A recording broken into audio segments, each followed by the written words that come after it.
Hey, everybody. Thanks for coming back and visiting the Tiny Island Main channel.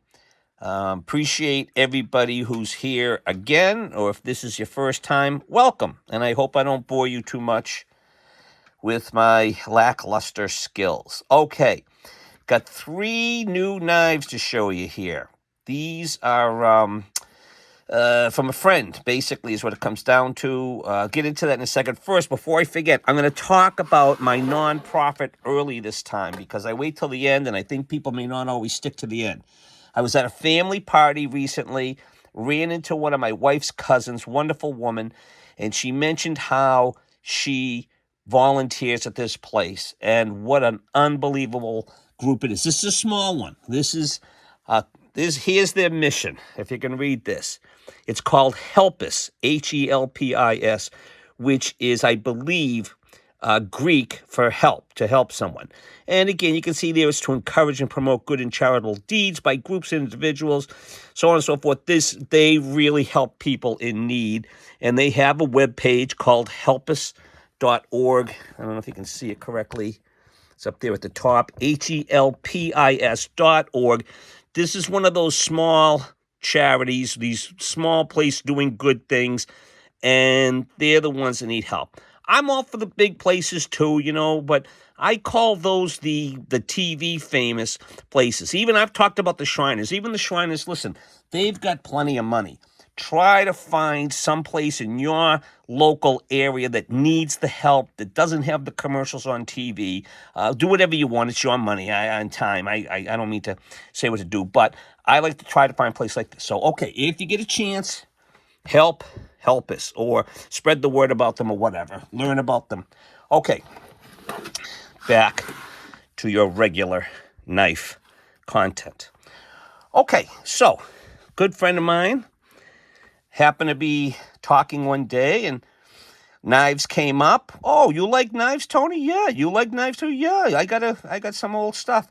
So we chatted. I showed him some new stuff, basically. He didn't know anything about flippers or Spyderco or anything like that. So I said, look, let's do a little mutual trade stuff. So I'm going to start with this one because everybody probably knows what this is. This is the KBAR USMC fighting knife. Beautiful leather sheath.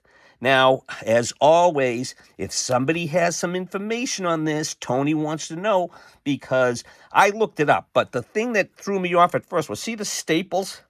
Instead of there being the little rivets that are usually there to reinforce the leather, this has these staples. And at first I thought he had got a piece of, like an imitation KBAR, like, so, an import. But as I did a little research, and I saw some like this, and some of them were really old. So if you know anything about the age or anything that will date this, to help me understand, but the leather's beautiful. All kinds of stuff. And this is one thing that surprised me. Whenever I saw these, now this is really like the first time I've ever handled one of these too, when I first got this. I would see this handle and think, oh, it's like carved wood. I always thought it was wood. Turns out it's stacked leather. I did not. It's hard. It's hard as the son of a gun. I don't know if they treat it, but it is stacked wood. And you can see there's the tang. It comes all the way down. I don't know if it's a stick tang or a rat tail, but anyway. Now, I did put some, you can see some reflection. I did clean up a little bit, and I put some oil on it to kind of, hopefully protect it. I think it's called a Crovan steel. For my research, but again, if you know, let me know. Make a comment down there. Sharp. It was, again, it looks barely used, barely. But I, tried cutting some paper with it. It was okay, but I just gave it a little touch up on my fine stone and stropped it, and it's beautiful. And even this swedge is kind of sharp. It's not. If I really pushed down on it, I think it would maybe break the skin. So that's a relic. I would love to know the year of manufacture. If there's anybody out there that says, oh, because it has this mark on it, or because this or that, that would be great.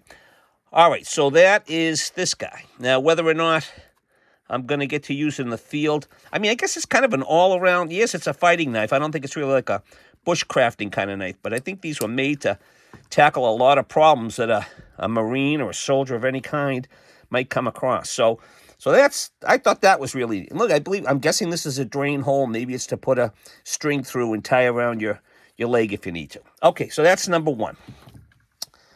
Number two, I'm going to show you this one. So a couple of weeks ago, you might have remembered this. This is the one I got down on Cape Cod, that video. The only thing I did to it was I treated the leather a little bit with some of that snow seal. I heated it up and gave it a little touch. And I did clean up the blade a tiny bit with some flitz. But again, sharp, great, beautiful little knife, doing good. So, and this is the 102, as you can see there, with the correct sheath. 2-line inverted logo, makes it old. Again, look at the other video. Now, look at the shape of this one. Again, barely used. I said, where did you find this? Oh, I was at this event one day, some sporting goods shop or whatever it was, and there was this guy, and his last name was the name of the knife, Buck. I forget his name, but he was there, and he was promoting the brand and so on, and he said, this is a great knife. This is one of my favorites. I'm sure they're all his favorites, but this is a 118. And the 118, as I've done some research, is called the Personal Skinner. I think, again, correct me if I'm wrong. I might be getting it right, but you can see it's similar in size, a little bigger, a little taller blade, and this one has a different kind of swedge at the top. Instead of the clip point like this is, I believe, more called a trailing point. Is that correct? It goes up like that at the end. And this has, again, an inverted tang stamp, which dates it a 3-line. So I think this was like 67, 66 to 72. And then this was 72 to, 81 or something like whatever it was.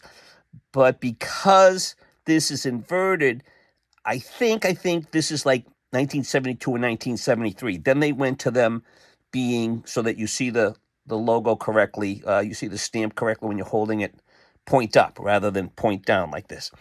So, okay, I'm going on a lot here. But as you can see, beautiful condition. I hope the light, get my crappy lighting, but look at that. Isn't that just really nice? And feels good in the hand. Again, just a little bit bigger handle than this. You can see the thickness. The blade's even a little thicker on this guy. And goes down a little further. And they talk about, these both actually have kind of a brownish, reddish tinge to these spacers. Supposedly there's 4 spacers. 1, 2, 3, 4, or something like that. Am I doing that right? 1, 2, 3, well, maybe, yeah, I think there's another one right here, right where the finger guard meets the handle. Anyway, very comfortable, very nice knives, and I thought this would be great to add to the collection. Why not? And again, the look at this, it's barely, I mean, maybe you can see a slightest little amount of wrinkling here from opening and closing it a few times. Just, wow. Very, very thankful for that. Okay, then the last thing he gave me was, or that I traded for, is this thing. Now, oops, sorry for I realize I'm not the only one that does that. A lot of people bump the tripod. When you're working from behind, it creates a little bit more of a challenge. Okay, so this one looks really old. Okay, look at that. It's got this old, but looks can be deceiving. But I thought it was kind of neat, and I didn't know what it was. And then he opened it up. Look at even the top of the handle there, the pommel. Isn't that kind of cool? Okay. It's just a diamond. There's not really anything to it. Okay, so but then you open it up, and it's got this almost like a chef's knife shape to it. Okay? And you have on here the markings. This is going to be tough. Let me see. I might not have the light right. Let's see if I can push it back a little bit. And it says HEIN, period, which I think stood for Heinrich, Boker and Company, Solingen, Alemania, Arbolito. So I did look it up.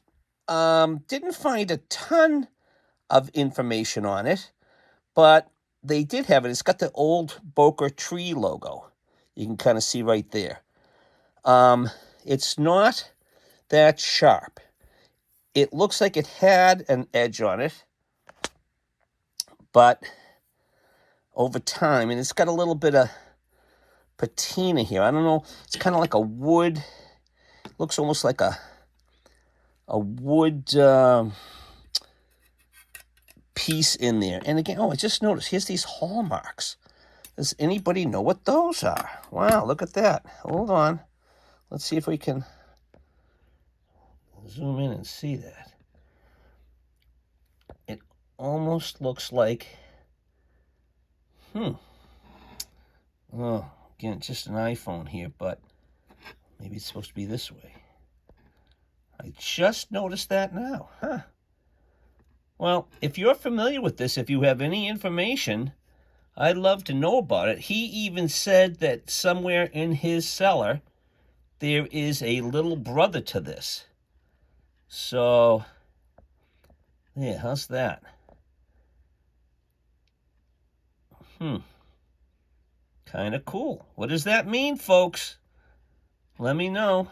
And there's, again, some detail. Gee, yeah, I'm really just looking at this now. When you really look at it close up, it's kind of nice. There's the other side. Kind of intricate. I don't know. There's like a teapot. And a little flourish on the belt loop. Okay, so there you go. Okay, I'm intrigued now. So this guy is about I don't know, 5 7/8 long blade, and then a 5-inch handle. Pretty cool. I showed you the bucks already. Compared to it, one more little visit here, and then the big giant KBAR. And this leather is in beautiful condition. I didn't do it. These I treated a little bit, the buck foldovers.